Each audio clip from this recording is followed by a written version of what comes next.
మీకు ఇంకా ఓపిక ఉందా? ఎక్కడి నుంచి వచ్చింది మీకు ఇంత ఓపిక? అయితే గురునాథం గారు రావాలి.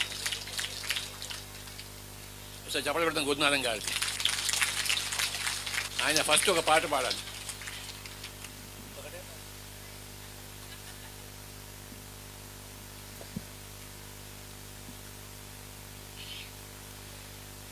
లెరలో లెరా లెరం లెరలో లెరా లెరా లెరలో లెరా లెరా లెరా లెరా రే లెరలో లెరా లెరా లెరా లెరా రే.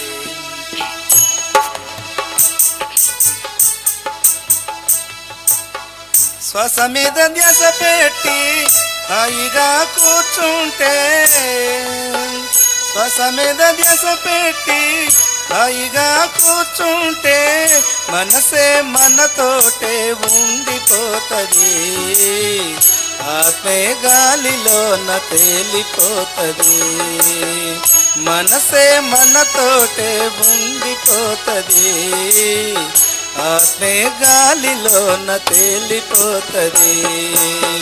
లెరలో లెరా లెరం లెరలో లెరా లెరా లెరలో లెరా లెరా లెరా లెరా రే లెరలో లెరా లెరా లెరా లెరా రే.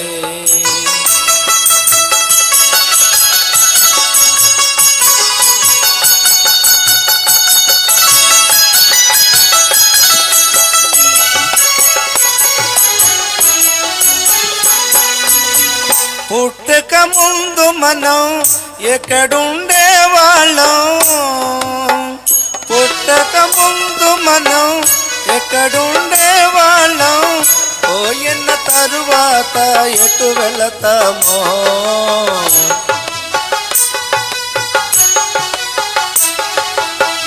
పుట్టక ముందు మనం ఎక్కడుండే వాళ్ళం, పోయిన తరువాత ఎటు వెళతామో. అది తెలిపే మార్గమే ధ్యానమన్నది, అది తెలిపే మార్గమే ధ్యానమన్నది. లెరలో లెరా లెరా లెరలో లెరా లెరా లెరలో లెరా లెరా లెరా లెరా రే లెరలో లెరా లెరా లెరా లెరా రే.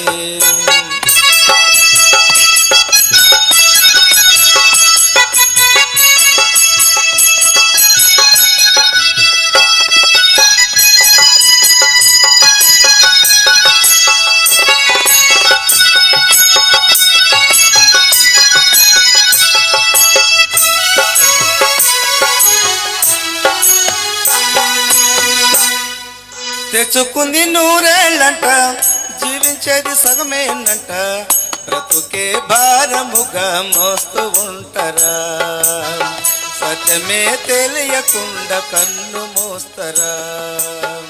తెచ్చుకుంది నూరేళ్ళంట, జీవించేది సగమేనంట, బ్రతుకే భారముగా మోస్తూ ఉంటారా, సత్యమే తెలియకుండా కన్ను మోస్తరా. లెరలో లెరా లెరా లెరలో లెరా లెరా లెరలో లెరా లెరా లెరా లెరా రే లెరలో లెరా లెరా లెరా లెరా రే.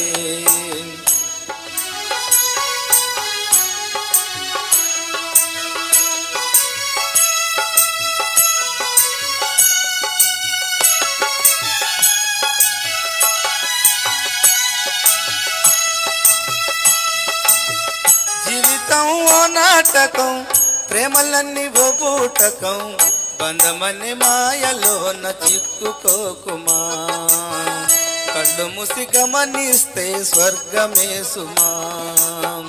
జీవితం ఓ నాటకం, ప్రేమలన్నీ ఓ బూటకం, బంధమని మాయలోన చిక్కుకోకుమా, కళ్ళు మూసి గమనిస్తే స్వర్గమే సుమా.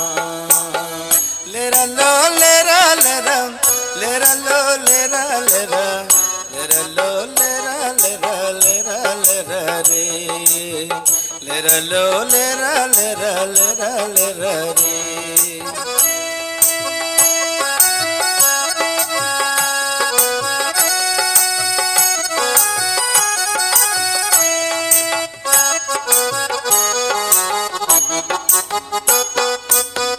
దేహమే దేవాలయం అందులో నువ్వే నువ్వే జీవుడే దేవుడయ్యే సమయం వచ్చనే నరుడే నారాయణుడయ్యి తీరునే దేహమే దేవాలయం అందులో నువ్వే నువ్వే జీవుడే దేవుడయ్యే సమయం వచ్చనే నరుడే నారాయణుడయ్యి తీరునే లేరలో లేరా లేరా లేరలో లేరా రే లేరలో లేరా లేరా లేరలో లేరా రే లేరలో లేరా లేరా లేరా లేరా రే లేరలో లేరా లేరా లేరా లేరా రే లేరలో లేరా లేరా లేరా లేరా రే.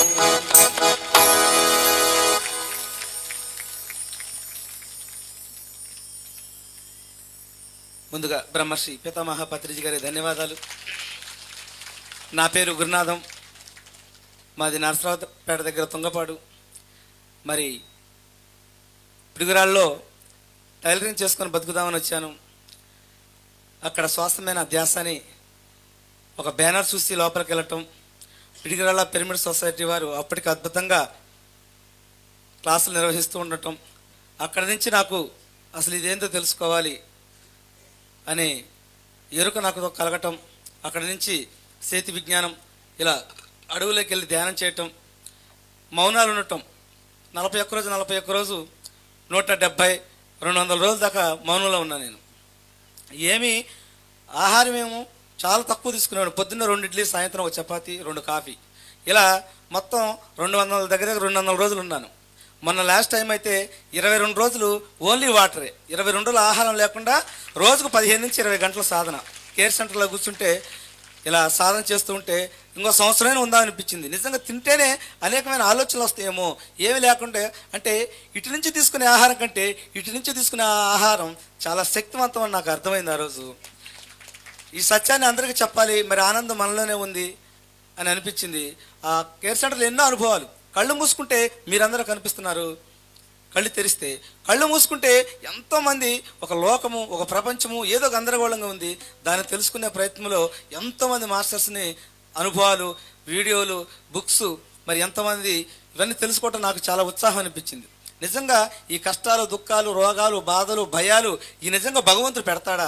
అలా పెడితే అసలు భగవంతుడు ఎట్లా అవుతాడు? ఇదేదో సంథింగ్ ఈజ్ రాంగ్ అని అప్పుడు అర్థమైంది. దాన్ని వేరే కోణాల నుంచి చూడటం, ఇదంతా మన అజ్ఞానం వల్ల మనం తయారు చేసుకున్నాం అనే సత్యం నాకు అర్థమైంది. ఆ తర్వాత ఇలా కాదనుకున్నాను. అప్పుడు ఆ సాధన చేసేటప్పుడు శాకాహార ర్యాలీలు చేద్దాం, అందరిని మార్చేద్దాం అనే ఒక బలమైన ఉత్సాహంతో సంకల్పం పెట్టుకున్నాను.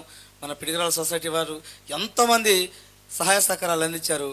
వాళ్ళతో వ్యాన్ తీసుకున్నాను, ఒక పిరమిడ్ వ్యాన్ తీసుకుని, హోమిని తీసుకొని సార్ చేత చీరాల్లో ఆయన నడిపించి ఇచ్చారు. ఆ తర్వాత 500 గ్రామాలు, 11 జిల్లాలు శాకాహార ర్యాలీ చేయడం జరిగింది. అక్కడి నుంచి ఎన్నో అద్భుతాలు. అక్కడ ఒక పగలు 10 గంటలప్పుడు ఒక ఇంటికి వెళ్ళాను. ఒక ఇంటికి వెళ్తే 2 ముసలోళ్ళు ఉన్నారు. ఒక ముసలాయన మనసులో పడుకున్నాడు, ఒక ముసలమ్మ ఉంది. ఈ పాంప్లెట్ ఇచ్చాను. అయ్యా ఏంటి ఈ పాంప్లెట్ అంది. అమ్మా, మాంసాహారం తింటే జబ్బులు వస్తున్నాయి, 159 రకాల జబ్బులు వస్తున్నాయి, కనుక అది చెప్పడానికి మేమంతా వచ్చాము, ఇక తినకండి అమ్మ అంటే ఆమె కళ్ళనీళ్ళు పెట్టుకుంటూ, ఒక 10 ఏళ్ల క్రితం వచ్చినట్టయితే మేము బాగుపడేవాళ్ళం అయ్యా, ఇప్పుడు మా ఆయన మనసులో ఉన్నాడు, నాకేం చూపు తగ్గింది, మా పిల్లలేం మమ్మల్ని పట్టించుకోవట్లేదు, ఇప్పుడు మాకు పెట్టేవాళ్ళు లేరు తిందామన్నా కూడా, ఇది 10 సంవత్సరాల ఉంటే మా జీవితం ఇంకో రకంగా ఉండేదని ఆ కళ్ళనీళ్ళు పెట్టుకుంటే ఏదో ఒక రకమైన ఒక అనుభవం నాకు అక్కడ అనిపించింది. లేదు, ప్రతి ఒక్కళ్ళు మార్చే విధంగా ఏదో చేయాలని మళ్ళీ 41 రోజు ఆ ధ్యానంలో కూర్చున్నప్పుడు అనిపించింది. 100 గ్రామాలు మా గురువు గారు ఈ ప్రపంచమంతా ధ్యానమయం చేద్దామని ఒక మహాసంకల్పంతో పనిచేస్తూ ఉంటే నా హృదయంలోనైనా ఆయన గురువుగా ఒప్పుకోలేని స్థితి నాకెందుకు? అందుకని నేను కూడా నా స్థాయికి తగ్గట్టుగా నా చుట్టూ ఉన్న ఒక 100 గ్రామాలు మారుద్దామని కంకణం కట్టుకొని ఇక్కడ 100 గ్రామాలు దత్తత తీసుకోవడం జరిగింది. ఆ 100 గ్రామాల్లో 10 గ్రామాలు ఆల్రెడీ ధ్యానమయం అయిపోయాయి. మొట్టమొదటి గ్రామం జానపాడు. ఈ జానపాడులో 1500 మంది ధ్యానులు తయారయ్యారు. మరి దగ్గరగా 350 క్లాసులు నిర్వహించుకున్నాం ఇప్పుడు. అలాగే చుట్టుపక్కల ఒక పిడుగురాళ్ళనే కాకుండా 40 పిరమిడ్ల దాకా నిర్మించుకున్నాం. ఇంకోటి విషయం ఏంటంటే ఇలా జరుగుతున్న 2015 నుంచి జరుగుతూ ఉంది. ఈ జరిగే క్రమంలో ఎన్నో అనుభవాలు ఇదంగా నేను ఏదో చేద్దాం అనుకున్నాను, కానీ అది చేసేటప్పుడు ఆనందం మనం వెలకట్టలేం. ఒక్కొక్కళ్ళ అనుభవం, వాళ్ళ శరీరమా మనసా బుద్ధిలా ఎక్కడి నుంచి ఆలోచిస్తున్నారు. ఆత్మ అంత గొప్పదైనప్పుడు ఈ చిన్న చిన్న కర్మలు ఎలా వస్తున్నాయి అనేది మన గురువుల ద్వారా, ఆ జ్ఞానం ద్వారా, పరిశోధన ద్వారా, ఆ ఎరుకతో కనుక్కుంటూ ఉంటే నిజంగా భగవంతుడికి ప్రకృతికి మనం విడిగా బతుకుతున్నాం, వాళ్ళతో లేము అన్న సత్యం నాకు బోధపడింది. దాన్ని దగ్గర తీసుకెళ్ళడానికి నా శ్వాస మీద ధ్యాస కాదు, అందరికీ శ్వాస మీద ధ్యాసకి దగ్గర చేర్చాలని ఒక కంకణం కట్టుకున్నాను. అలాగే Palnadu new energy working group అని ఆ గుత్తికొండల గృహంలో ధ్యానం చేస్తుంటే అక్కడి నుంచి ఒక మెసేజ్ లాగా అనిపించింది. Palnadu new energy working group అని స్టార్ట్ చేయమన్నారు. అక్కడి నుంచి స్టార్ట్ చేసాం. ఏంటి దాని గొప్పతనం అంటే, ఈ పల్నాడు మొత్తం కూడా ధ్యానమయం చేస్తూ వర్క్ చేస్తూ ఉండు, ఆ వర్కే నీకు దేవుడు, అదే నీకు పరమాత్మ అని చెప్పి అనిపించడం, ఆ వర్కే ఒక పరమాత్మగా భావించి ఇంతమందిని తయారు చేసుకుంటూ గ్రామాలు తిరుగుతూ ఉన్నాం. చాలా గొప్ప విషయం. అలాగే ఇక్కడ 2 ఎకరాల ప్లేస్ ఇచ్చారు. ఆ సార్ అయితే 1 ఎకరం ఫ్రీగా ఇచ్చారు. శ్రీనివాసరావు గారికి ఒకసారి ధన్యవాదాలు తెలుపుకుందాం. రేటు తక్కువలో అంతా ఆ స్థలం ఇచ్చి మనకు కొండమట్టి ఒక అడవి, ఆ అడవిలో కూడా ఒక 20 ఎకరాల చెట్లు నాటుకోమన్నారు. ఎంతో ప్రకృతి ట్రెక్కింగు. అక్కడి నుంచి గుత్తికొండకు కూడా ఒక ఎనర్జీ నుంచి ఫామ్ అవటం, స్వయంభూ వెంకటేశ్వర స్వామి డైరెక్ట్గా ఈ కాంతి రూపంలో ఈ వచ్చి ఆ స్థలంలో కూర్చొని ఒక మాటలు వినిపించే నాకు, నేను ధ్యానం చేసుకోవాలని ఉంది, నాకు పిరమిడ్ కావాలి అని. సార్ మీరు ఎవరంటే నేను వెంకటేశ్వర స్వామిని అన్నాడు. నాకు భయం వేసింది ఒకసారి, వెంకటేశ్వర స్వామి ఏంది ఈ మాట చెప్పడం ఏందని. అవును నాకు పిరమిడ్ కావాలి అంటే, మీరు తలుచుకుంటే అది ఎంత పని అంటే, నాకు పిరమిడ్ వస్తే నేను ధ్యానం చేసుకోవాలని ఉంది అన్నారు. అక్కడి నుంచి ఇక 365 రోజులు దానికోసం వర్క్ చేసుకుంటూ, అందరిని తయారు చేసుకుంటూ, చాలా ప్లాన్లు ఉన్నాయి. ఎంత ప్లాన్ ఉందంటే ఇదంతా కూడా ఒక 1,00,000 మందిని ఒక ఆలోచనగా చేస్తే ఇంతమంది అయినా వస్తూ ఉంటారు. ఒకసారి అనిపించింది, ఇన్ని కోట్ల మంది ఉన్నారు, నా దగ్గర శక్తి ఉంది, ఆలోచన ఉంది, ఒక మనిషికి ₹1 జోల కట్టుకుంటే ₹1,00,00,000 అయితే, ₹2 ఇచ్చినా కూడా 2 కోట్లు అయితే ఈ ఆశ్రమం అద్భుతంగా నిర్మించుకుంటాం, ఈ ధ్యానమయం తొందరగా అయిపోతుంది, ఆ ఎనర్జీ తొందరగా అయిపోతుంది అని కంకణం కట్టుకున్నాను. అలా ఎంతో అద్భుతంగా ముందుకెళ్తున్నాం. ఎన్నో శక్తి క్షేత్రాలు వస్తూ ఉన్నాయి. మరి కేర్ సెంటరు, మరి సార్ వస్తున్నారు, ఆయన ఆరోలు ఇంతమంది రావాలి అని సంకల్పం పెట్టుకున్నాం. 11 రోజులు మాకు ఆ పిరమిడ్లు పట్టకపోయేసరికల్లా అందరం కలిసి చందాలు వేసుకొని ఒక రేకుల షెడ్ లాగా నిర్మించుకున్నాం. Tripura Sundari pyramid care centre అని. 3 దేవతల యొక్క శక్తి కావాలి, స్త్రీ శక్తి కావాలి. ఉన్న స్థితి నుంచి ఉన్నతమైన స్థితికి ఎదగాలంటే అమ్మ మాతృత్వంలోని ఆ తీయదనం, ఆ ప్రకృతి నుంచి మనం తీసుకొని, ఆ దేవతల నుంచి మనం తీసుకుంటే ఎలా పంచగలం అనే సత్యాన్ని తెలుసుకొని అక్కడ ప్రారంభించడం జరిగింది. 108 మందితో స్టార్ట్ చేద్దాం అనుకున్నాను, కానీ రోజుకి 200 మంది 220 మంది అసలు పట్టకుండా వస్తూ ఉన్నారు. లక్ష్మీ మేడం గారు 6వ తారీఖు వచ్చి ఓపెన్ చేశారు. రాత్రికి 11 రోజులు అయిపోయినాయి. ఈరోజు 12వ రోజు వచ్చారు. గురువుగారు ఎంత ఆనందం అంటే అంత ఆనందం. మరి ఇంత ఆనందాన్ని ఇచ్చినటువంటి ఆ మహాత్ములు, ఈ పరమాత్మకి ధన్యవాదాలు తెలుపుకుంటూ థ్యాంక్ యూ. మీకు ఇంత ఓపిక ఎక్కడి నుంచి వచ్చిందబ్బా? ధ్యానం చేస్తారా మీరందరూ? ఇంకా ఓపిక ఉందా మీకు? రేపు పొద్దుడు దాకా ఓపిక ఉందా?